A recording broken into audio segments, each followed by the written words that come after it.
to be able to just make a choice on your own and just be able to speak for yourself. This one's wife. As ever, the shitstorm increases. Hello, I'm H.G. Tudor. This one's wife rebrands her lifestyle brand and, as ever, buggers it up because she's useless. She buggers it up because she has no regard for other people. She buggers it up because she's lazy. She buggers it up because she takes things that belong to other people. And she's done that with the name.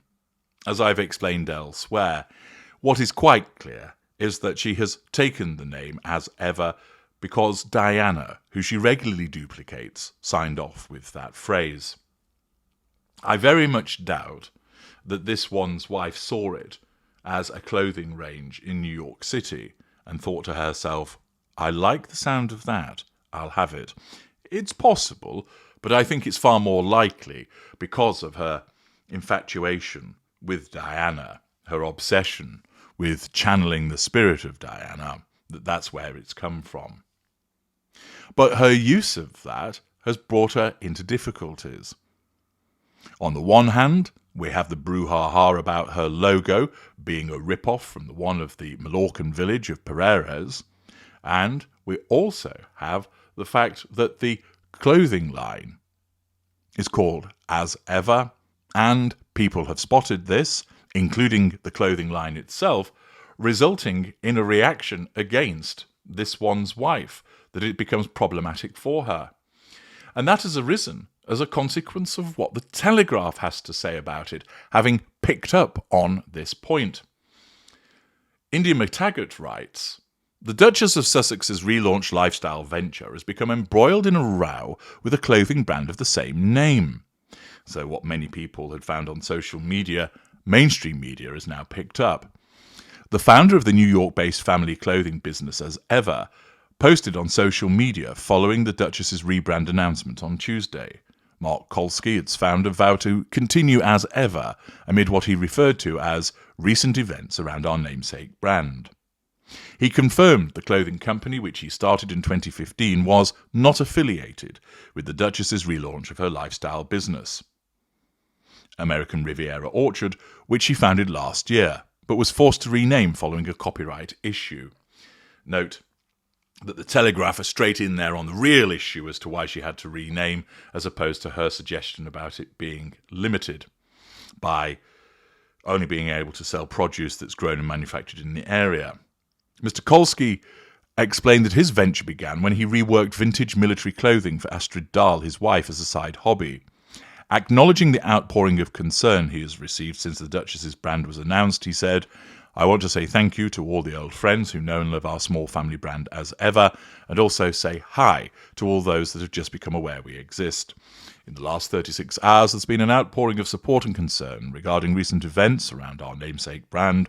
We are aware. We are not affiliated. The company's Instagram highlighted stories posted by supporters of the brand, including one that says, the one and only As Ever, and another stating that it is the real As Ever. Another repost included a picture of shoes with the caption, just a royally scandalous run-of-the-mill Tuesday. Accordingly, this one's wife launches her As Ever rebrand, and it falls foul of the fact that somebody else uses that title. There is then the blowback, and the shitstorm gathers pace.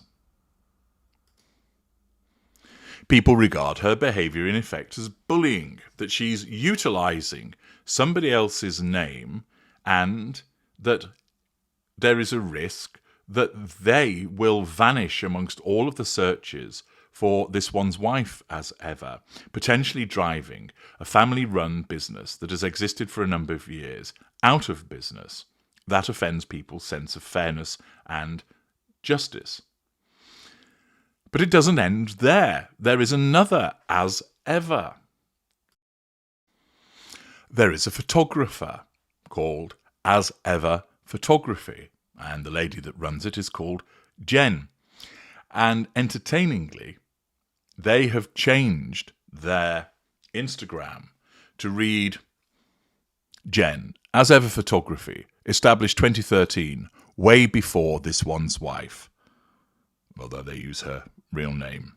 Weddings and portraits, illustration and lettering.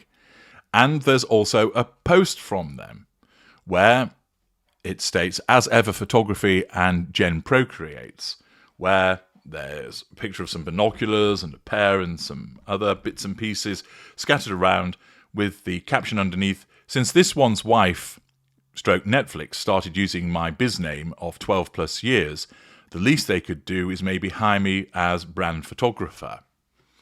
It makes the point that once again there's another business that's hit by this use of a similar name. You don't want to be her brand photographer. You'll just be infuriated by the fact that her pissed up ninja hands will be waving through the air as she does her faux giggle, placing her hand in front of her face, and that you'll be thinking, Christ almighty, when you see her in the flesh, it's a lot different from what is shown through the filters. Crikey, I feel like my breakfast is coming back up.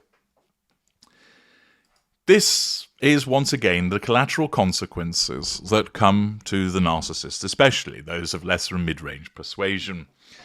That this one's wife thinks, brilliant, I'm going to create this brand and I'm going to call it As Ever and I'll put it out there and everybody will be telling me that I'm a brilliant businesswoman and they'll all be salivating in anticipation of it, and instead a shitstorm gathers. A shitstorm gathers with regard to how crap it is. A shitstorm gathers because she's been playing catch-up following it being leaked.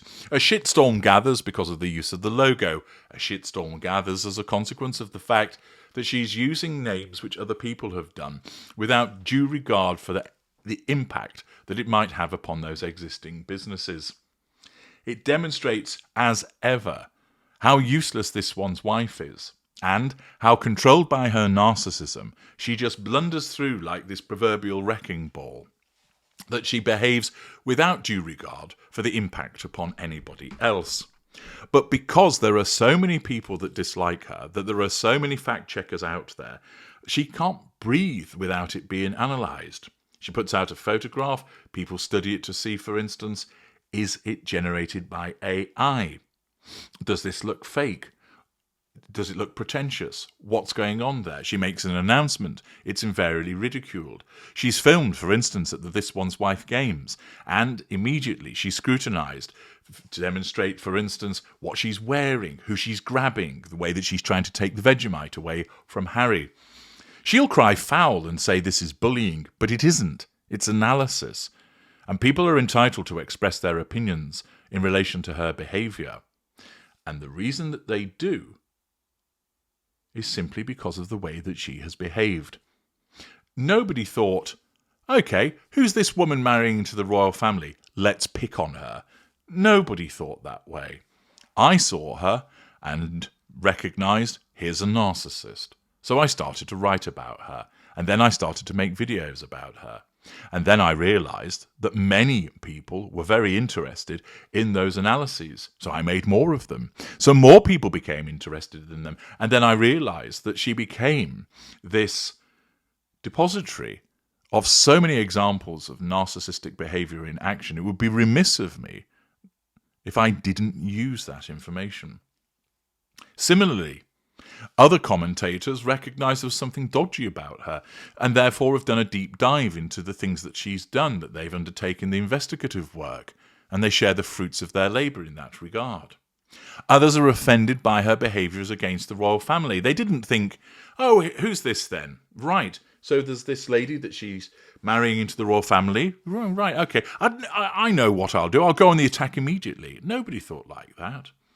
They watched and they saw how she behaved and they thought, I don't like the way that she's talking about the Queen there. I don't like the way that she's treating Prince Philip.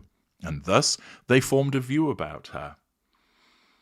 This one's wife can bleat about being bullied. She is the bully.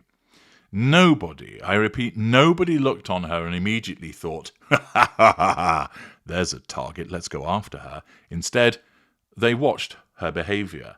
From my perspective, it was her narcissism. From others, it was her dodgy dealings. From others, it was just her downright unpleasantness. And that is what has generated the disapproval of her and the scrutiny thereafter.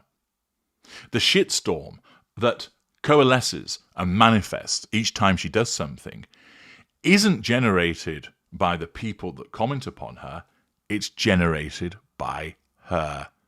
Because if she would just disappear and be private in the way that she claims that she wants, she wouldn't be seen, so there'd be nothing to comment upon. But because she craves the publicity, because it's fuel to her and a means of controlling people and attending to the residual benefits, all, as you know, driven by her narcissism, she cannot help but keep popping up. And in so doing, she does things such as this. Generating a rebrand using a phrase which two other businesses have, other people spot it, they write about it, call her out about it, and thus the shitstorm continues. I'm H.G. Tudor. Thank you for listening.